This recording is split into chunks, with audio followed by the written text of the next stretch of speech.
है। कुछ पूजा की चीजें हैं, एक जगह पर दो शिवलिंग नहीं पूजे जाते। एक आपने स्फटिक का रख दिया, एक पारे का रख दिया, एक जगह दो शिवलिंग नहीं।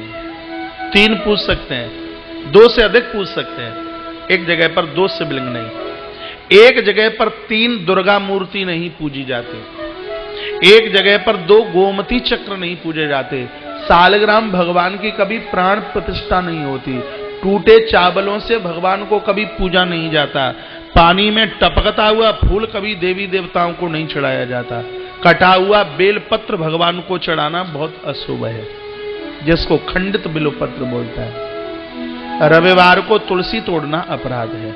तुलसी चढ़ा सकते हैं, प्रसाद में ले सकते हैं, लेकिन रविवार को तुलसी तोड़ी नहीं जाती। जलते हुए दीपक से कभी अगरबत्ती नहीं जलाई जाती। शंकर अभिषेक को छोड़कर पूजा में पत्नी को बाएं अंग में नहीं बिठाया जाता, दाहिने भाग में बिठाया जाता है। आचमन करके हाथ कभी ऊपर नहीं ले जाया जाता, व्यक्ति अशुद्ध हो जाता है। आचमन के बाद कपोल से लगाइए, हाथ धोइए। आरती लेते हैं आप, ऐसे यूं आपने आरती ली, आरती के बाद फिर आप फूल लेते हैं, तो एक बार के लिए थोड़ा हाथ में जल लगाइए। ये पूजा की ये विधियां हैं, ये कर्मकांड साधारण नहीं है। इसको आप भाव से, रीति से, आप विधि से कर ले, ये तत्काल फायदा करता है। और भी कई चीजें हैं। शिव महापुराण में तो हम बहुत कुछ चीजें बताते हैं। बच्चे का विवाह नहीं हो रहा है, आप गोबर के गणेश जी बनाइए। गोबर के भी गणेश जी बनते हैं। वो बच्चा तो करेगा नहीं, माँ बाबू जी ही कर दें उसके नाम से पूजा हर चतुर्थी को। चमत्कार आप देख लीजिए। आपने यह कह दिया कि कोई आपका दुश्मन है, ये मुझसे तांत्रिक वांत्रिक पूजाएं नहीं आती। हमारे शंकर सतोगुणी है, सात्वक देव है, सात्वक विधि से उनका बंधन पूजन किए। कनेर के पुष्प के आप गणेश जी बना करके पूजा कर लेते हैं, ये आयु वर्धक है। 12 साल आग जमीन में गड़ा रहा, उसके नीचे गणेश बन के तैयार हो जाता है। उनके ऊपर सिंदूर चढ़ाने से आपका व्यापार नहीं कभी रुक सकता। पूजा में वह गणेश रखो जिनकी सूंड दाईं तरफ है। घर के मुख्य दरवाजे पर वो गणेश जी लगाओ जिनकी सूंड बाईं तरफ है। आपके दुश्मन नहीं होंगे। दौलत आपका घर छोड़ के नहीं जाएगी आपके पूजा में, यदि दाहिनी तरफ सूंड है वो गणेश जी है। कोर्ट कचहरियों से फुर्सत नहीं है, तुम्हारी प्रॉपर्टी के ऊपर किसी ने कब्जा कर रखा है, उन गणेश जी के ऊपर घृत और सिंदूर चढ़ाइए जिनकी सूंड एकदम बिल्कुल सीधे है। ऐसे भी गणेश जी होते हैं जिनकी सूंड बिल्कुल सीधे है। अर्जुन के 10 नाम लीजिए, आपको इंजेक्शन नहीं लगेगा। बीमार डॉक्टर की दवाई नहीं लगती है, कोई बीमार है घर में, उसको अर्जुन के 10 नाम सुनाइए। आज दुश्मन भी आपका मान करेगा। सूर्य के 12 नाम लीजिए। काल के गाल में भी व्यक्ति सुरक्षित रहेगा। हनुमान जी के 12 नाम लीजिए, आपका खजाना कभी खाली नहीं होगा। गणेश जी के 12 नाम लीजिए।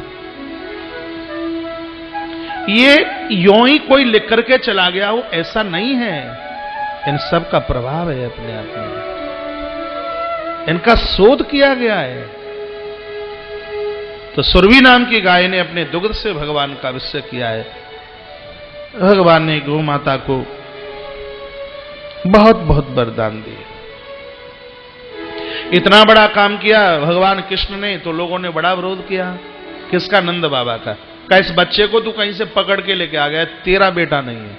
ये छटंकी सा छोटा सा 7 साल का, और इसने इतने बड़े गिराज पर्वत को उठा लिया, बड़ा चमत्कार है।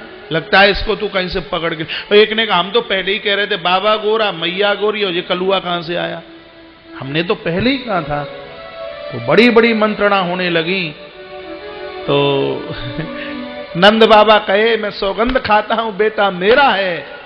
ये तो गोरा और काला, ये तो परमात्मा की कृपा रही होगी, इसमें मैं क्या कह सकता हूं, बेटा मेरा है। कृष्ण कहते हैं ये नहीं बता पाएंगे, मैं बताऊंगा मैं काला क्यों हूं। उन व्रज के लोगों को भगवान कहने लगे कि तुम्हारे अंदर राग और द्वेष की कालमा भरी पड़ी है, क्या करूं? धोखे से उन हृदयों में मैं जाकर के बैठ गया। मैं तो गोरा था, लेकिन तुम्हारे राग द्वेष की वजह से काला हो गया। एक दिन दुर्योधन ने पूछा भगवान को, तुम्हारी मैया गोरी, तुम्हारे बाबा गोरे, लेकिन कलुआ तुम काले कैसे? लगता है तुम्हारी तो मां बाबूजी का भी नहीं पता। भगवान कहते हैं, धूर्त पापी, धरती पर मैं तेरा काल बन करके आया हूं, इसलिए मैं काला हूं।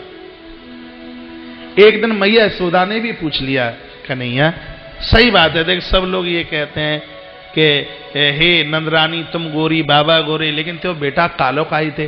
तो भगवान कहने लगे, कहा मैया जादना तेने मुंह को जन्म दयो बाना अंधेरी रात रहती अष्टमी, धुआं बहुत छाव है, तो तेरे बगल में मेरो जन्म भयो तो बात धुआं के सहित तेने मुंह को अपनी छाती से लगाई लो, और तेरे नीचे में दबगो सो में बांको है गो, मैं टेढ़ो हुए गो, तब से ही तो मैं टेढ़ो भयो। कृष्ण सीधे खड़े ही नहीं हो सकते, इसलिए तो उनका नाम बांके है। वो जब खड़े होंगे टेढ़े ही खड़े होंगे, देखेंगे तो टेढ़ा देखेगा। मैं तो सीधा था, तेने अपने नीचे दबाए दो मुंह को, तासो मैं टेढ़ो है गो, धुआं के सहित तो तेने मुंह को अपनी छाती से लगाओ, मैं तो गोरो हतो, बा रात को धुआं में देख के ऊपर लिपट गो, मैया तासो मैं कारो है गो, भगवान बोलते हैं। एक दिन गोपी बोली, कहा सांवरी है, बताओ सब ते आए खानदान में गोरे, लेकिन तुम्हें कल्लू कायसो। भगवान कहने लगे, गोपी और तुम लगाती हो अपनी आंखन में काजल, और काजल लगी भाई आंखन में, हम आकर के बैठ जाते हैं, हम तो गोरे थे, तुम्हारे काजल की वजह से काले हो गए। गोपियों को भगवान बोले। एक दिन भगवती राधा ने भी पूछ लिया, कहा सरकारी है तो बताओ, मैया गोरी, बाबा गोरे, और तुम्हारे बड़े भैया गोरे, लेकिन तुम कलुआ काइसू। तो कृष्ण कहते हैं, राधे तुम न होती गोरी तो हम नहीं होते काले। कृष्ण कहते हैं, कहा क्यों? हम तो तुम्हारा मान बढ़ाने को आए हैं, हम तो तुम्हारा सम्मान बढ़ाने को आए हैं। तो मैं नहीं पता कि गोरे के ऊपर काला बहुत भारी जचता है। किसी गोरे को आप काले कपड़े पहना दीजिए, बड़ा बढ़िया लगता है, और काले को काला पहना दिया तो पूरा जल्लाद जैसा लगता है। गोरे को काला पहना दोगे, वो जचता है, वो बढ़िया लगता है। तो आप हैं गोरी, इसलिए हमें तो अपना तुम पटका समझ लो, हमें तो अपना तुम दुपट्टा समझ लो, हम तो तुम्हारी रौनक बढ़ाने के लिए आए हैं, तुम हो गोरी, इसलिए हमको काला बनकर के आना पड़ा। भगवान ने जवाब दिया। भगवान तो कृष्ण का तो क्या कहना। नंद बाबा ने एकादशी का व्रत किया। नंद बाबा की एकादशी का वर्णन भागवत में किया गया है। आप सब वैष्णव हैं, एकादशी तो आप किया करें, जरूरी है। सात्विक भाव से एकादशी, जाने में अपराध हुए हैं, एकादशी के व्रत से सब अपराध समाप्त हो जाते हैं। मृत्यु के समय पर जीव को कष्ट नहीं होता जो एकादशी का व्रत करता है। नहीं तो व्यक्ति का जन्म होता है तब उसको इतनी वेदना होती है कि उसको 10 लाख बिच्छू डंक मार रहे हों, और जब इस जीव की मौत होती है तब इतना कष्ट होता है कि 20 करोड़ बिच्छू एक साथ डंक मार रहे हों। तो इस कष्ट से बचने के लिए बंदो भक्तों को एकादशी का व्रत करना आवश्यक ही नहीं, परमावश्यक है। नंद बाबा ने एकादशी का व्रत किया। उसके तत्पश्चात श्रीमद् भागवत में बड़ी सुंदर कथा है जिसका नाम है रासलीला। रास पंचाध्यायी 5 अध्यायों में इस कथा को गाया गया। 5 अध्यायों में रास की कथा को पूरा किया। सुखदेव स्वामी राजा परीक्षित को कहते हैं, राजन ध्यान से इस कथा को सुनना, कहीं चूक ना हो जाए। रास की कथा को समझना बहुत टेढ़ी बात है, हर व्यक्ति इसको समझ नहीं पाएगा। आइए आज यमुना के किनारे महारास की वेला आई। जीवन के अंतिम अध्याय का नाम महारास है। महारास क्या है ये अभी आप सुनेंगे। पहले हम और आप एक बार चलें तो सही वृंदावन यमुना के तीरे। रास रचो है, रास रचो है, यमुना के तीरे आज रास रचो है। साफ सिलीगुड़ी छोड़ के मेरे साथ वृंदावन चलिए, यमुना के तट पर, जहां गोविंद रास बिहारी सरकार का रास नहीं महारास हो रहा है। आइए सब चलते हैं भाव के साथ, हाथ यूं कीजिए। श्री राम।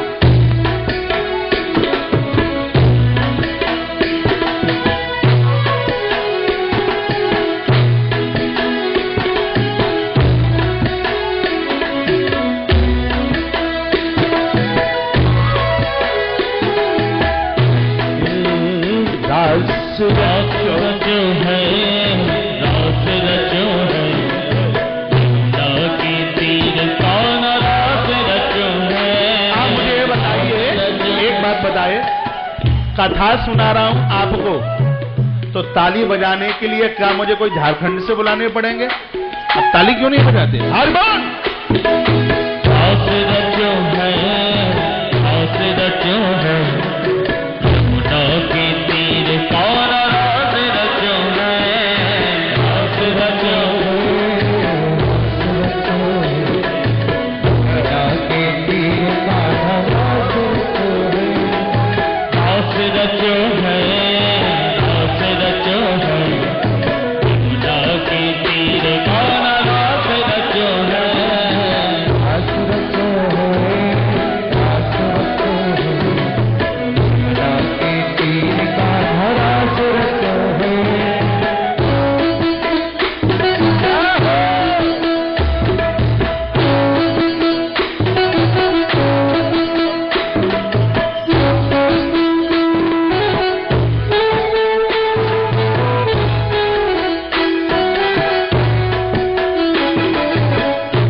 बोली रास बिहारी सरकार की जय हो।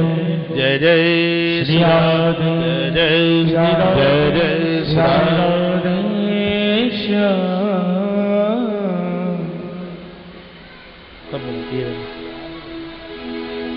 बैठ जाइए।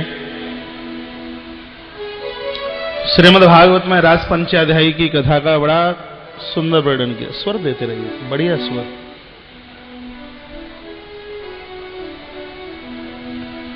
भगवान आज गाय चराने को गए हैं। सुखदेव भगवान राजा परीक्षित को सुना रहे हैं। भगवान पिता रात्रि शरदोत्फुल्ल मल्लिका विक्षरन्तुं मनशक्ने योग मायामुपाश्रता। भगवान पिता रात्रि, कौन सी रात्रि है जिसको आप सद पूर्णिमा के नाम से जानते हैं? कुछ रात्रियां विशेष हैं। मां भगवती जगदम्बा की, दुर्गा की अष्टमी बहुत विशेष है।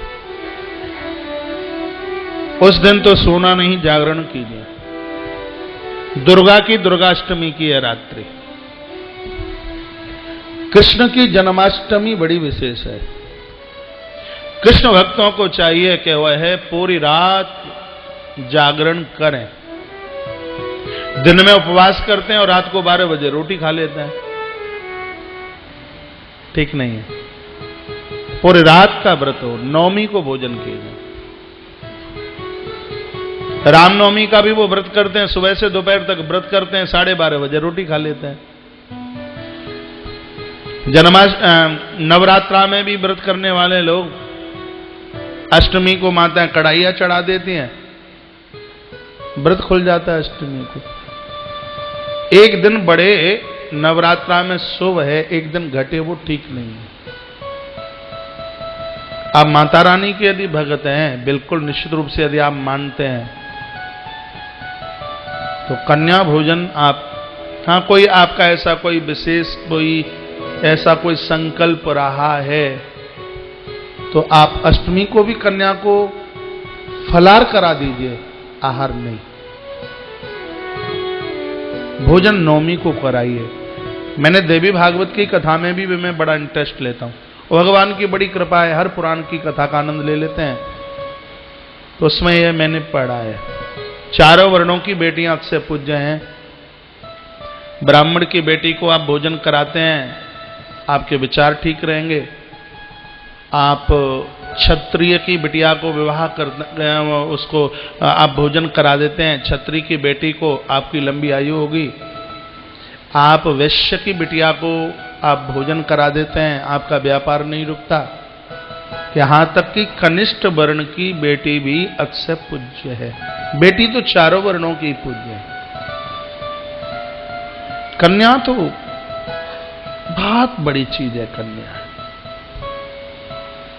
मुझे बड़ा भय लगता है जब ये छोटी छोटी बेटियां ये पाम छूने को उनके मम्मी पापा कह देते महाराज जी को प्रणाम करो, तो मैं उनको पहले से ही पाम छू लेता हूं, उनको प्रणाम कर लेता हूं। कन्या से पाम न छुवाना, बेटी से पाम नहीं छुवाना।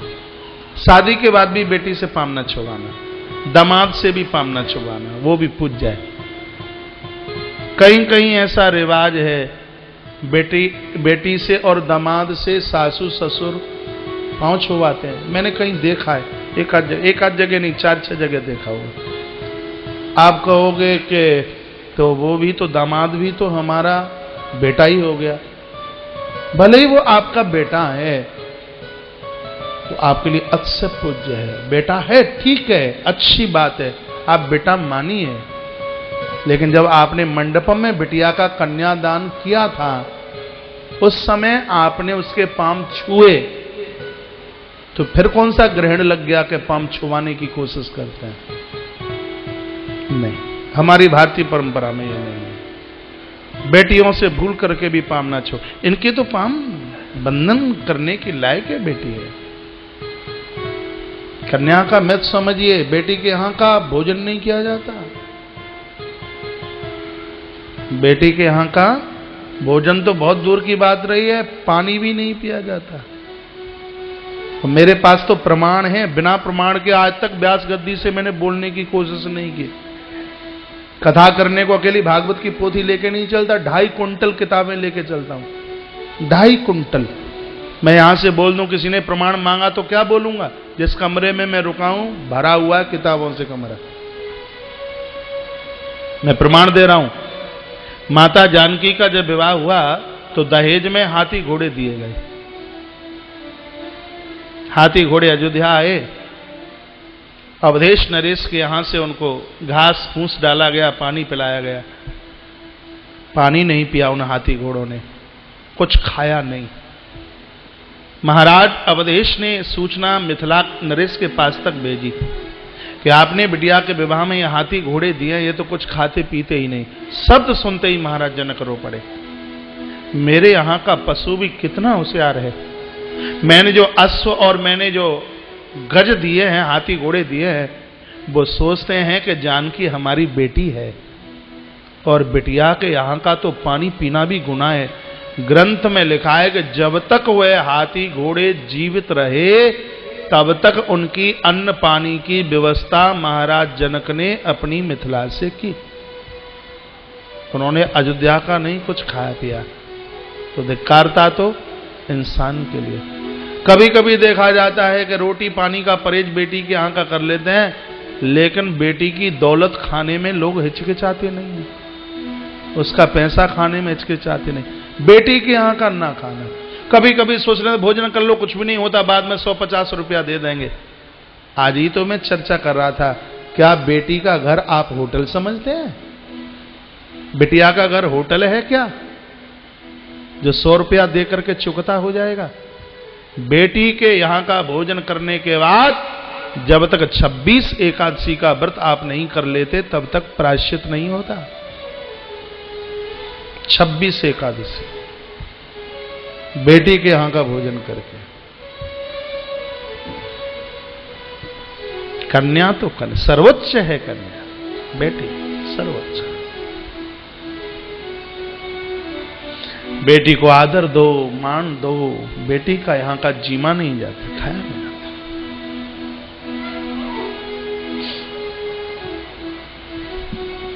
अस्तु। बोली बांके बिहारी लाल की, कृष्ण कन्हैया लाल की। तो नवरात्रा की अष्टमी रात को जागरण करें। वहीं प्रसंग में आ जाइए। कृष्ण की अष्टमी रात भर जागरण करें। पूरी रात नहीं कर सकते तो आधी रात तक तो कर लो। एक भगवान भोलेनाथ की रात्रि शिव महारात्रि, शिवरात्रि बड़ी पावन रात है। एक दिन निवेदन कर रहा था, 4 पैर की पूजा कर लो, 5 बजे तक सुबह तक ना सो, आरती सुबह 5 बजे कर लो, संध्या से अभिषेक में आप बैठ जाओ, दूध से दही से, ये तो 5 चीजों से तो उनको स्नान कराओ, गन्ने के रस से, गंगा जल से, आप दुग्ध धारा से भगवान भोलेनाथ का अभिषेक करो। शंकर जी को 3 चीजें बहुत ज्यादा प्रिय हैं, शंकर अनुयायी समझ लें। एक है बेलोपत्र, एक है रुद्राक्ष और एक है भस्म। 3 के बिना भोलेनाथ की पूजा पूरी नहीं होती। रुद्राक्ष, भस्म। अब कभी मौका मिले, कहीं कोई टेलीविजन पर मेरी सिम्हा पुराण की कथा लाइव होवे, 11 दिन में कथा पूरी होती है शंकर जी की शिव महापुराण की, 24,000 श्लोक हैं उसमें। तो आप किसी भी देवी देवता के भक्त क्यों ना हो, शिवरात्रि का तो व्रत आप किया करें। आप कहें तो मैं एक 2-2.5 मिनट में शिवरात्रि का मैं तो बता दूं आपको कितना बड़ा, यदि आप राजी हो तो 2-2.5 मिनट में आपकी लूंगा बस। एक वन में रहने वाला बहेलिया माता पिता का परम भक्त है। माता पिता ने कहा बेटा भूखे ज्यादा हैं, यह सुबह का निकला, हाथ में धनुष बाण लिया आखेट करने को। बहेलिया है कि किसी को मार मूर करके लाऊं और माता पिता की क्षुधा की निवृत्ति करूं। एक सरोवर के पास तक पहुंचा, सुबह से शाम तक इंतजार करता रहा, लेकिन वहां कोई मृग पंछी कोई आया नहीं। बगल में एक बेलपत्र का वृक्ष था, उसके नीचे भोलेनाथ की पिंडी थी। अरे बहेलिया अपराधी, वो क्या जाने शंकर किसे कहते हैं, वो एक कमंडल में पानी भर के प्यास लगेगी तो वहीं पी लूंगा, और जब कोई हिरण मृग आएगा पानी पीने को तो मारूंगा और उसका मांस लेकर के जाऊंगा माँ बाबू जी के लिए। तो चढ़ गया बेलपत्र के ऊपर। रात का समय हो गया, इतने में एक हिरणी आई, डब करके उसने पानी पिया, तो इसने वो धनुष बाण उठाया, तो कुछ बेलपत्र और कमंडल का पानी कुछ लुढ़क के भोलेनाथ की पिंडी पर गिर गया। हिरणी रो पड़ी, मैंने तुम्हारा क्या बिगाड़ा है, मुझे क्यों मारते हो? कहा माता पिता भूखे, तुझे मारकर माता पिता की क्षुधा निवृत्त करूं। तो हिरणी बोली, मेरे छोटे छोटे बच्चे हैं, अपने बच्चों को मैं अपनी बहन को सौंप कर तुम्हारे हाथ से मरने के लिए मैं द्वारा आ जाऊंगी, मुझे छोड़ दो। बहलिया ने कहा, मौत के शिकंजे से निकल के कौन द्वारा आता है? कहा कोई ना आता हो, मैं आऊंगी। कहा कैसे विश्वास करूं? कहा विश्वास कर लो, एकादशी के दिन अन्न खाने पर जो पाप लगता है वो पाप मुझे लगे, यदि मैं बोलकर तुम्हारे पास ना आऊं तो। वो हिरणी बोली, क्या बोली है?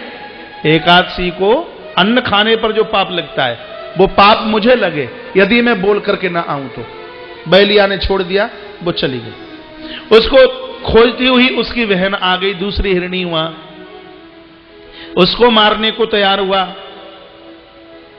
तो फिर कुछ पत्ते बेलपत्र और पानी लुढ़के कमंडल से वो पिंडी के ऊपर गिर गया। वह भी बोली, हमें काय के लिए आप मारते हो, ना मारिए,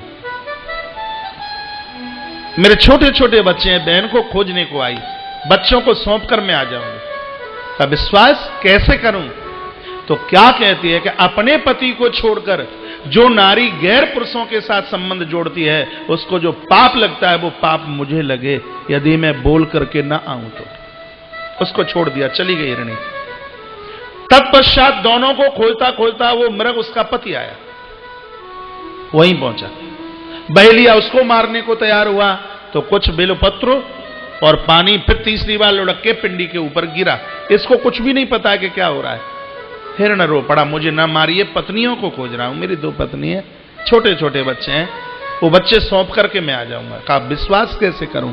तो क्या कहा हिरण ने, जो झूठी गवाही देने को तैयार होते हैं, जो झूठ गवाही देते हैं, उनको जो पाप लगता है वो पाप मुझे लगे, यदि मैं बोल करके ना आऊं तो। उसको भी छोड़ दिया गया, वो भी चला गया। रास्ते में वो दोनों हिरणी अपने बच्चों को लेके आ रही थी, तो वो पति भी मिल गया। आपस में मंत्रणा की, कहा कहां जा रहे हो? कहा मरने के लिए। तीनों ने अपनी बात बताई। छोटे छोटे बच्चों ने कहा, तो जब इंसान इतना झूठ बोलते हैं तो हम तो पशु हैं, हम नहीं जाते। तो दोनों हिरणी और वो हिरण क्या अपने बच्चों को सिखाते हैं, अरे इस संस्कृति में हमारा जन्म हुआ है, हम मौत स्वीकार कर लेंगे, लेकिन मुंह से कही गई बात से हम मुकरेंगे नहीं। बच्चों को भी साथ में लेने के लिए हिरण का परिवार पूरा बहलिये के हाथ से मरने को तैयार हो गया।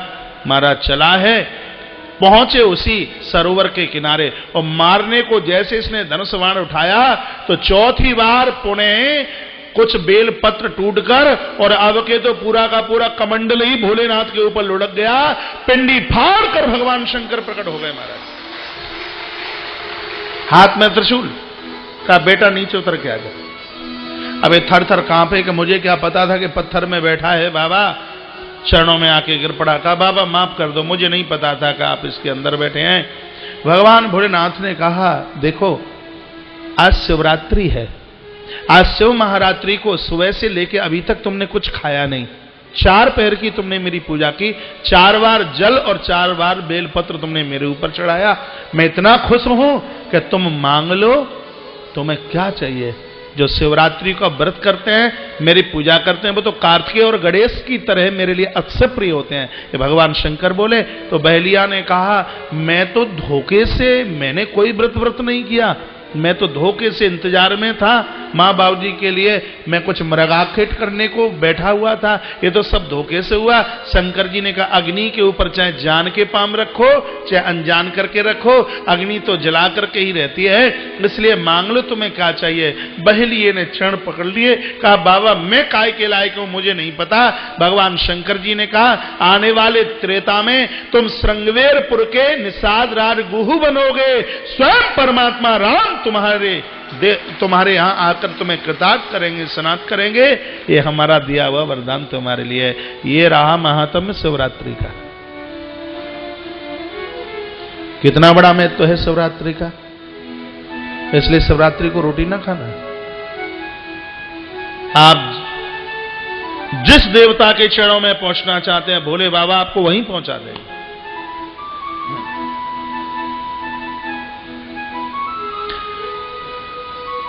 एक रात्रि है शरद पूर्णिमा की रात्रि, जब कृष्ण ने महाराज किया,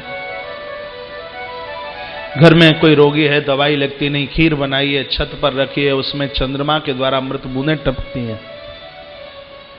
किसी को क्रोध ज्यादा आता है, इन चीजों को मैं मानता हूं। उसमें एक मोती यदि वो ठीक से मिल जाए, सही मिल जाए, गाय के कच्चे दूध में पूरी रात पड़ा रहे, किसी सोमवार को उसको धारण कर लीजिए। असली चीजें मिलती नहीं है, नहीं तो इन सब चीजों का अपने आप में बड़ा असर होता है।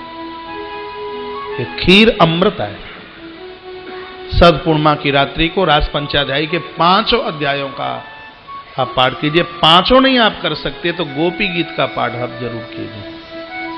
और गोपी गीत का पाठ तो ऐसा पाठ है, आप किसी भी देवता के भक्त क्यों ना हो, गोपी गीत का अर्थ है भक्त की पुकार ईश्वर के लिए। श्री डोंगरे जी महाराज को प्रत्यक्ष भगवान बात करते थे, ये गोपी गीत का प्रभाव था, उन्हें गोपी गीत सिद्ध था अपने आप। 19 श्लोक गोपी गीत के हैं। इसमें भक्त भगवान को कैसे पुकारे, ये गोपी गोपी शब्द मेरे मुंह से निकल रहा है, इसको आप स्त्री ना समझ लेना। गोपी का अर्थ होता है गौ माने ज्ञान, पी माने पी लिया। गौ माने भक्ति, पी माने पीना। जिसने ज्ञान को पिया, जिसने भक्ति को पिया, या जिसने अपनी इंद्रियों को ईश्वर के चरणों में लगाया, उस जीव का नाम ही गोपी है। आप लहंगा फरिया पहनने वाली स्त्री को ना जोड़ देना ये कथा, ये आपकी, हमारी, आपकी, ये सबकी कथा है। जीव की कैसी पुकार प्रभु चरणों में हो, वही भागवत का गोपी गीत है।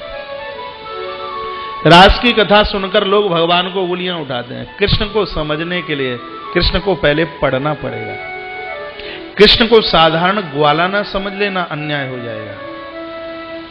कृष्ण को किसी यादव का छोकरा ना समझ लेना। ये पूर्ण ब्रह्म है। एते चांस कलाम पुंसाम कृष्णस्तु भगवान स्वयं।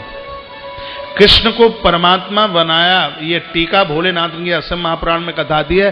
शंकर जी की एक गौशाला थी जिसका नाम था गोलोक, और वह गोलोक गोविंद को भगवान भोलेनाथ ने दिया। शंकर जी ने कहा शिव महापुराण में, जो तुम्हारे दरबार में आएंगे उनके ऊपर मैं बहुत प्रसन्न होऊंगा। स्वयं भगवान शिव ने यह बात कही। कृष्ण पूर्ण है अपने आप में, कहीं अपूर्णता नहीं है। लोग कहते हैं दूसरों की स्त्रियों के साथ में वह नाचे। एक दिन कोई बालक ही तो बोल रहा था कृष्ण का कैरेक्टर, लोग उंगली उठाते हैं। कोई बच्चा बोल रहा था मुझे। जिस समय यह रास की लीला हुई है उस समय भगवान कृष्ण की उम्र 8 वर्ष 1 महीना 22 दिन की है। कृष्ण की उम्र कितनी है लिख लीजिए, प्रमाण है। रास लीला में गिरिराज उठाए उस समय उम्र है 7 साल कृष्ण की। जिस समय भगवान ने रास महाराज किया है उस समय 8 साल 1 महीना 22 दिन की उम्र है। इस पूरे महाराज में 5 साल से बढ़कर के कोई गोपी नहीं है, विशेषता की बात है।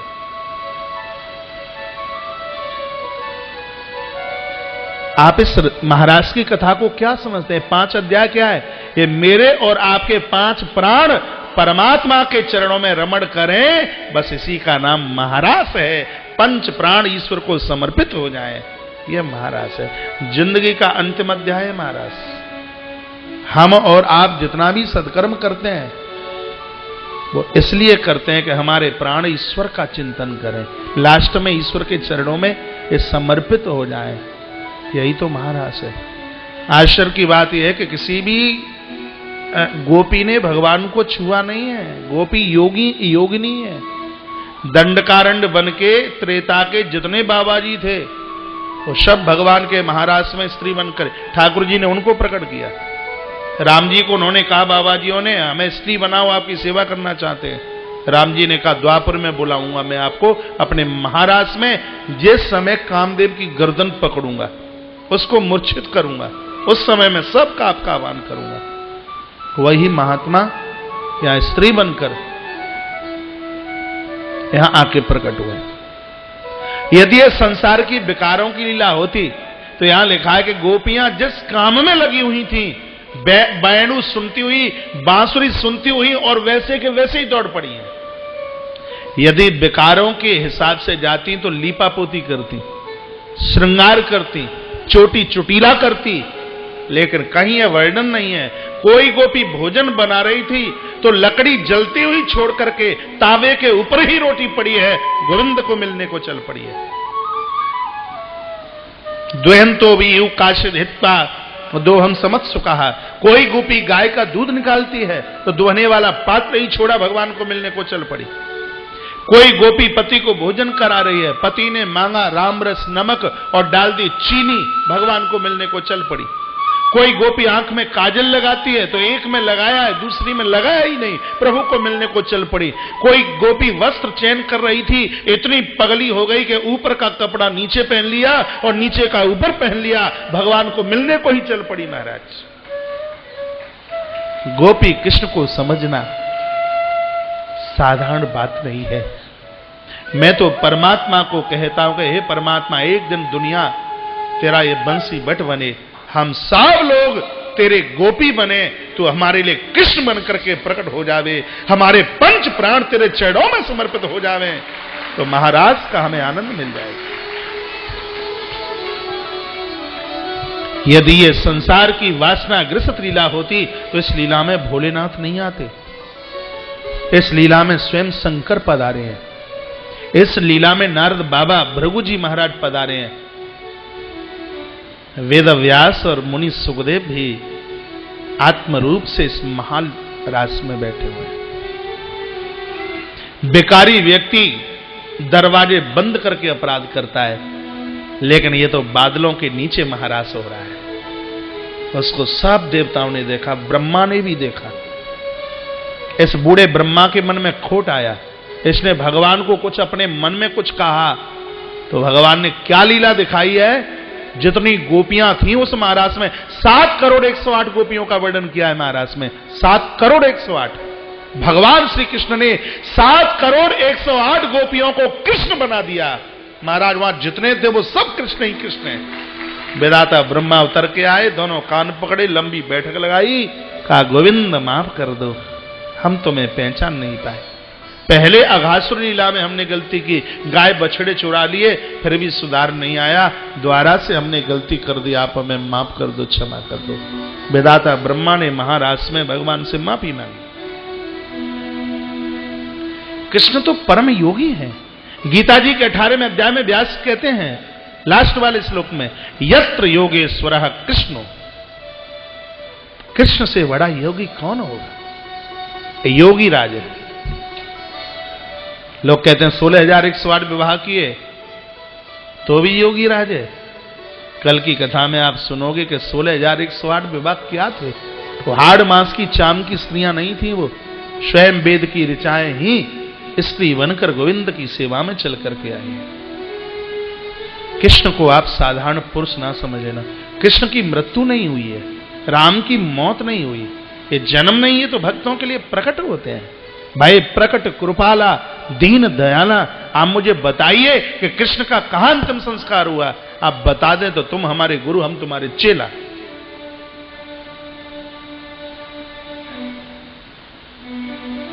ईश्वर की मौत नहीं, भगवान प्रकट हुए हैं और अंतर ध्यान हुए हैं। भगवान पता नहीं क्या क्या बोल देंगे कृष्ण को, उसने इतना विवाह किया। कृष्ण का एक भी काम तो हम करके बता दें। 14 दिन के थे, मौसी का जहर पचा गया। सल्फास की गोली हजम करने की ताकत नहीं है। गीता के 18 अध्याय पूरा ब्रह्मांड ऋणी है कृष्ण का। भगवान कृष्ण ने जो 18 अध्याय इस दुनिया को पार्थ के माध्यम से दिए हैं, हम ऋण नहीं चुका सकते। मेरे गोविंद ने तो अपने पास कुछ रखा ही नहीं। बांसुरी राधा को दे दी, काली कमरिया श्री दामा को, पीला पीतांबर मनशुका को, यहां तक कि खड़ा उद्धव को दे दी। अपना तो कुछ रखा ही नहीं, अपना कंठ, अपना स्वर भक्ति मति मीरा को दे दिया। क्या रखा गोविंद ने अपने पास। एक बार पुनः मैं रिपीट करना चाहूंगा, अपने प्राणों को ईश्वर के चरणों में समर्पित कर देना ही ये महारास है। आप कहें तो एक आध श्लोक गोपी गीत का उठा ले, पूरा व्याख्यान तो नहीं हो पाएगा क्योंकि आज भगवान के विवाह तक पहुंचना है और यह मेरे ऊपर आपकी उदारी रहेगी। फिर कभी मौका मिला, आपके मध्य में आने का सौभाग्य मिला, आप जैसे श्रोताओं के बीच में तो 4 घंटा क्या 12 घंटा भी कथा करते रहे तो कोई दिक्कत नहीं होगी। आप इतने बढ़िया हैं, आप इतने अच्छा हैं, लगता ही नहीं कि 4 घंटा कब निकल गया। 4.5 घंटा, यहां तक कि 5 घंटा हो जाता है व्यासपीठ पर, समय कब हाथ से चला जाता पता ही नहीं लगता। इतना अच्छा लग रहा है, इतना बढ़िया लग रहा है, यहां तो सब भालो ही भालो लग रहा है, सब भालो, बहुत अच्छा लग रहा है। गोप्या उचु 2-3 श्लोक बोलेंगे, वो तर्ज बस पकड़ा दें आपको, आप रोज इसका पाठ करते रहिए। जयति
यह गोपियों के जो आंसू गिरे, उन आंसुओं को इकट्ठा करके सुखदेव भगवान ने उसको गीत का रूप दे दिया। यूं तो भागवत में 5 गीत हैं, 10वें स्कंद में। 21वें अध्याय में वेणु गीत है, 10वें स्कंद के 21वें अध्याय में वेणु गीत है। 46-47वें अध्याय में भ्रमर गीत है, आज सुनेंगे आप। एक युगल गीत है, एक प्रणय गीत है, और भागवत के 10वें स्कंद के 31वें अध्याय में यह गोपी गीत है। गोपी गीत उस समय लिखा गया जिस समय गोविंद ने बांसुरी बजाई। गोपियां जिस स्थिति में थीं, दौड़कर भगवान के पास आई हैं, तो भगवान ने गोपियों का कदम के वृक्ष से नीचे उतर करके बड़ा स्वागत, बहुत मान, बहुत सम्मान किया। स्वागतम वो महाभाग प्रियम किम करवाणे वाह ब्रजस्यानामयम कश्चिद ब्रूता गमन कारणम। हे गोपियों, इस बियाबान जंगल में आप आई हैं, यह कृष्ण तुम्हारा स्वागत करता है, मान करता है, लेकर ब्रूता गमन कारणम, आधी रात्रि को वन में आने का कारण क्या है? रजन्य सा घोर रूपा, इस रात्रि के समय घोर रात्रि में आप आई। अच्छा मैं समझ गया, शायद यह जंगल, यह वन देखने की तुम्हारी लालसा रही होगी। तो जितना ही 10 मिनट में देखा वो 10 घंटे में देखा, बात तो बराबर ही है, कोई बात नहीं है, चली जाओ। गोपियां बोली, गोविंद आपने तो कमाल कर दिया, आपने तो ऐसा किया है कि किसी नौते पर ब्राह्मण को बुलाया गया हो और जब वह जीवने को आया हो तो उसको यह पूछा गया हो ब्रूतागमन कारणम, आने का कारण क्या है, तो उसका मुंह इतना सा रह जाएगा। बांसुरी बजाकर पहले तो आपने हमें बुलाया और आ गए हम तो पूछते हो ब्रूतागमन कारणम, आने का कारण क्या है? माधव कहते हैं बात ना बनाओ, हम समझ गए हैं तुम क्यों आई हैं। भर्तु शुश्रूषणम स्त्रीणाम परो धर्मो ये माया, तुम्हें पता नहीं कि नारी के लिए सर्वोच्च यदि कोई धर्म है तो उसका नाम पातिव्रत धर्म है, ये कृष्ण बोले। शायद दुस्सीलो दुर्भगो वृद्धो जड़ो रोग्य धनो पिबा, तुम्हारा पति अभागा है, बूढ़ा है, बुद्धि से कम है, बीमार है, निर्धन है, इसलिए तुम अपने अपने पतियों को यहां छोड़ करके आ गई। क्या तुम्हें यह नहीं पता कि नारी के लिए पातिव्रत धर्म से बड़ा गोपियों कोई धर्म नहीं है? ये कृष्ण बोले। इसलिए हमारा कहना है कि तुम वापस चले जाओ। गोपियों को पातिव्रत धर्म भगवान ने सिखाया। वह कितने मूढ़ लोग होते होंगे जो गोविंद को पता नहीं क्या क्या बोल देते हैं कृष्ण को। कृष्ण कहते हैं चले जाओ, लेकिन गोपियां क्या जवाब देती हैं? गोपियों ने कहा कि आप कहते हैं कि पातिव्रत धर्म पति भगवान है, हम इस बात को मानते हैं, बिल्कुल तुम्हारी बात नहीं काटते, लेकिन आप हमें यह तो बता दीजिए कि यदि किसी नारी का पति परदेश चला गया है या दुनिया छोड़ के चला गया है, उस नारी को क्या करना चाहिए? भगवान बोले उसकी तस्वीर रखकर उसको वंदन करे, पूजन करे। भगवान बोले। एक गोपी बोली कि कोई स्त्री दरवाजा बंद करके फोटो वाले पति को नहला रही हो, इतने में परदेश में रहने वाला उसका पति आ गया हो और कुंडी खटखटावे, तो वह नारी फोटो वाले पति को नहलाती रहे या वो पति असली आ गया परदेश से, उसके लिए वो दरवाजा खोल दे?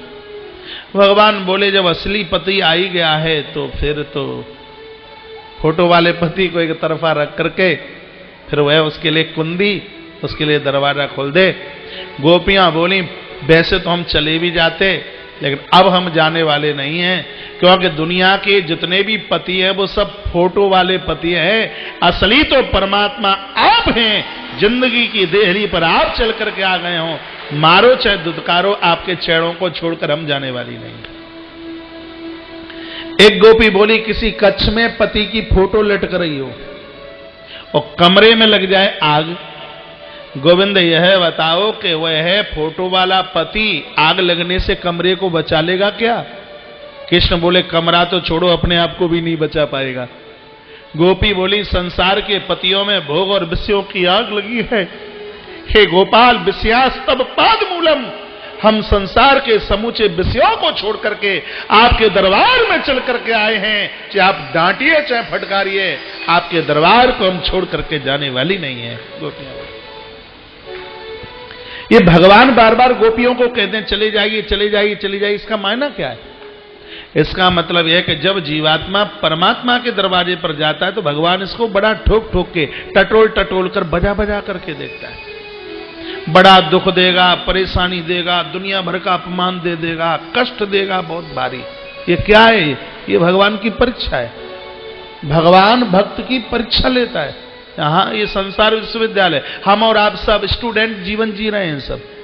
परमात्मा हमारा वो शिक्षक है, वो अध्यापक है जिसको हमारी परीक्षा लेने का पूरा अधिकार।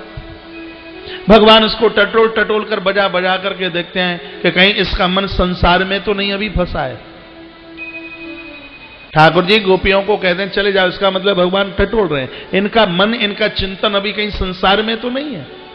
इसलिए मैं कितनी बार कहता हूं, मैं नहीं कहता आप 3 घंटा पूजा में बैठे, आप पूजा में 2 मिनट बैठिए, लेकिन उस समय सीधा संबंध भगवान से हो। दादी माँ के हाथ में माला होती है, हरे राम राम राम हरे हरे, हरे कृष्णा कृष्णा हरे हरे। बहू देखिए रसोई में से आवाज आई है, बिल्ली दूध तो नहीं फैला गई, हरे राम राम हरे हरे कृष्णा कृष्णा कृष्णा हरे हरे। बस हॉर्न दे रही है, अभी तक तूने बेटे को तैयार नहीं किया, हरे राम राम हरे हरे, हरे कृष्णा कृष्णा कृष्णा हरे हरे।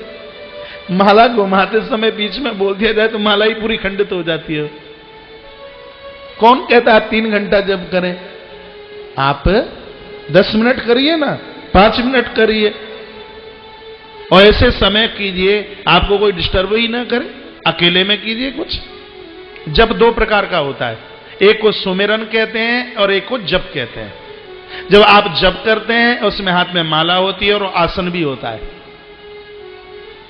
जब आपके हाथ में माला होती है ना, उस समय आपका आसन भी होता है, आगे एक पंचपात्र भी रखा हुआ होता है।